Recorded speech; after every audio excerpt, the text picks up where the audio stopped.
What's up, guys? It's Name Cody here, and welcome to a video that exists. I've got a question. What is the main mechanic of Pikmin 3 Deluxe? One might say throwing, maybe whistling, maybe even the Pikmin themselves, but you forgot one very important thing, my friends. Moving. That is, unless you read the video title, in which case you already knew what I was going to say. But, jumping right into things, let's beat Pikmin 3 Deluxe without moving. There's a number of reasons this is going to be difficult, and while I'm not sure I need to outline them all here, basically we're at the will of the AI. There's 3 ways of moving without just straight up using the left stick to walk, so if you want to get technical, it's like no purposeful walking challenge, but that sounds infinitely lamer, so I'm just going to go with no moving. Anyway, we've got the go here function, the dodge whistle, and throwing captains. All 3 of these ways are incredibly finicky, and the Pikmin, the captains, and all the enemies have to behave for us to get this done. Enough said though, and let's not get into the challenge, because I'm just going to preface this by saying we're going through the start of the game in this video. This video covers up until the end of the Tropical Wilds boss fight, and if you're wondering about the rest of the game, check out the next video where I will finish it.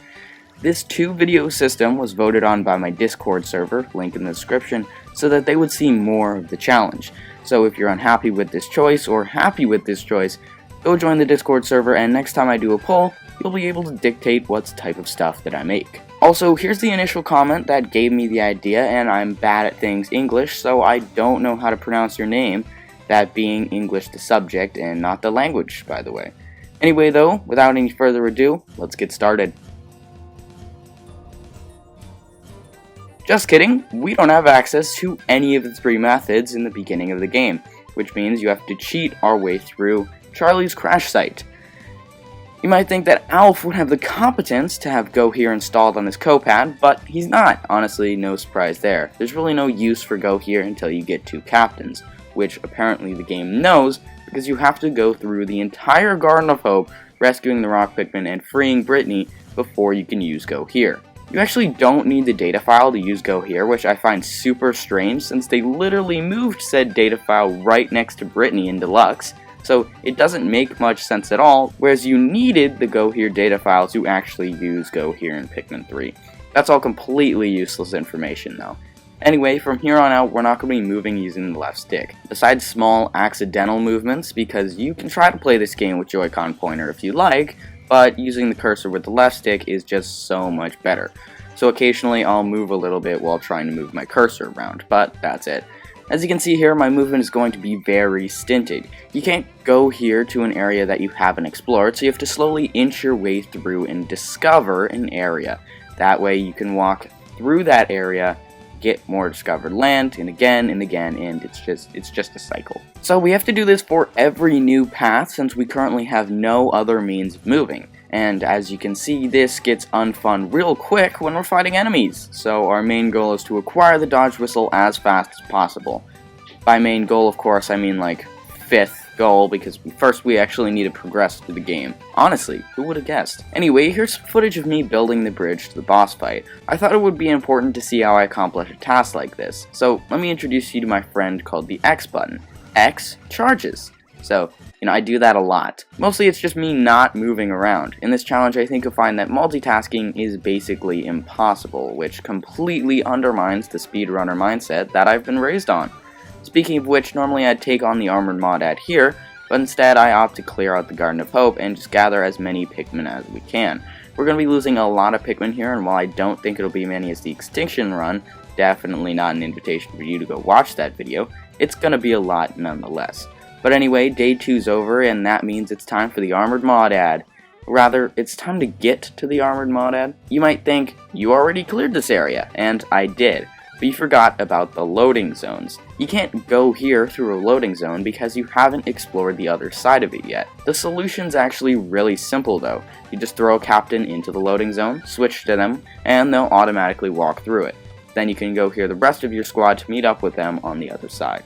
We've got to do this twice, but then it's time for the armored mod ad. If I had a ranking system, I'd give this boss a 1 because it's super easy to beat. But seeing as I don't have a ranking system, I'll just say that it's super easy to beat. You might think his movement is hard to handle because of our obvious crutch, but thanks to charging, it's pretty much made no difference. Pretty sure I defeated this boss faster than I have in certain speed runs. So, I mean, I guess we're going to the distant tundra. Side note before we do that though, I didn't realize the juices in the Garden of Hope were so colorful. But anyway, like I said, it's time to go to the distant tundra. And as always, Al forgot that all good drivers turn their lights on in a snowstorm. Pikmin 3 is out here setting a bad example. Anyway, Brittany gets stuck in a cave and, oh, that's odd. She decided to move by her own free will. I would never just start playing the game and completely forget the challenge run I'm doing. Never. After restarting the day, I inch myself over to the yellow onion, and to no one's surprise, there's yellow Pikmin here. The rest of the yellow cave is pretty simple per usual, just gotta gather up 25 yellow Pikmin. Additionally, it's pretty simple after that. We just build the bridge.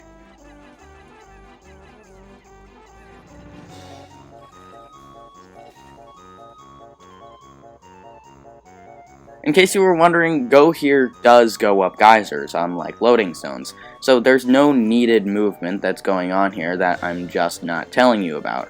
Additionally, I thought I'd point out that you can't whistle while using Go Here, so we've got to stop it every time we want to whistle and restart it back up when we're done. Brittany's side of the bridge is no different, by the way, besides this rock Pikmin just deciding that he's gonna float. I don't really know why, but good for him. Whip-Tum Bulbarb is the opposite of fun, so we kill it, and there's nothing eventful happening on Brittany's side since it's really just Go Here to the pieces and we're done.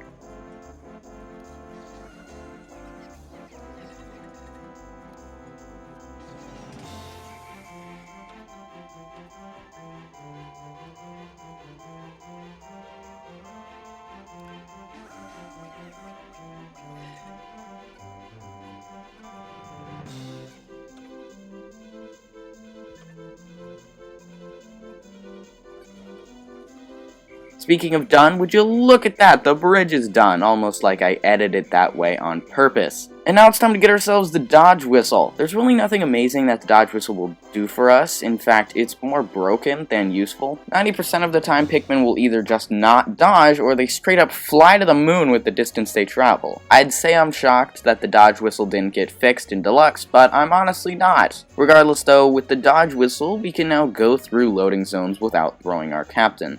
As a final act of the day, I push down this metal ball and open the path up to the Phosbat.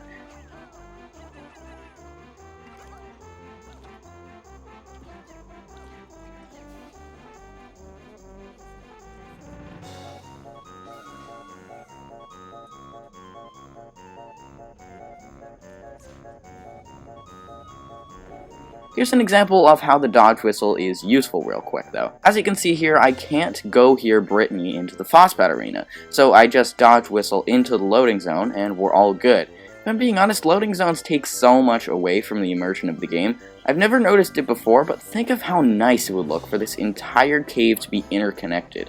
It would almost feel like an open world Pikmin game, which is just an epic thought by the way.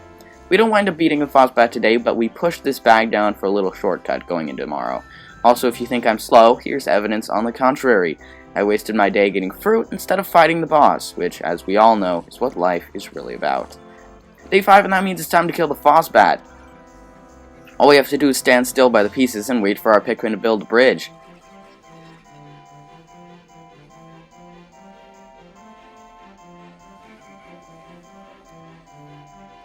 After that's done, it's super simple. Turn on the big light, stalk the Phosbat around, then knock him to the ground.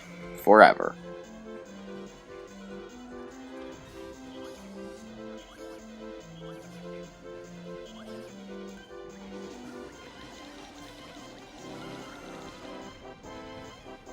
But Charlie rescued me, take our spoils from the battle, and it's the end of the distant tundra. Day 6, and you know what that means, or maybe you don't. But if you said we're going to the tropical wilds, you'd be correct. There's really not much to do in this area. I think I joked about it in the Extinction run, how this is really riveting gameplay right here, and truthfully, it really isn't. If you think you're missing out, you're really just missing out on a lot of waiting.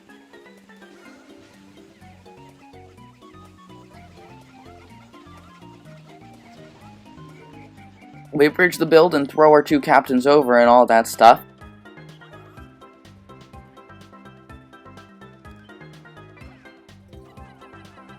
And guess what time it is? It's time for a long walk.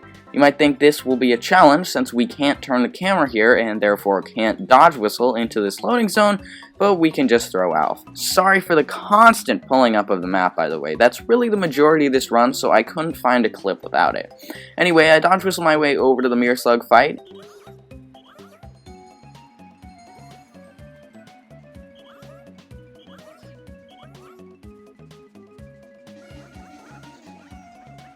And I skipped the cutscene. No dramatic entrances here. Despite my usual strategy, I wind up waiting for him to pop out of the sand rather than charge my Pikmin at his mouth while he's sucking them in. This takes a bit longer, but it's the standard way of fighting him, so it'll do.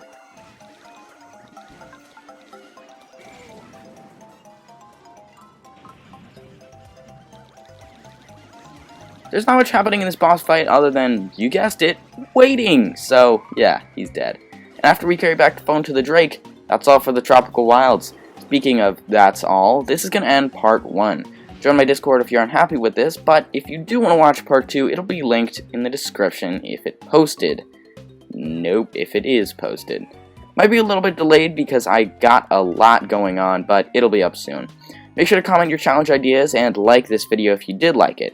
If you didn't like it, one could say you disliked it, in which case go ahead and click the button right next to the dislike button to show how much you hated this video. That should be the button with the upside down thumbs down. YouTube's a little weird with their dislike system.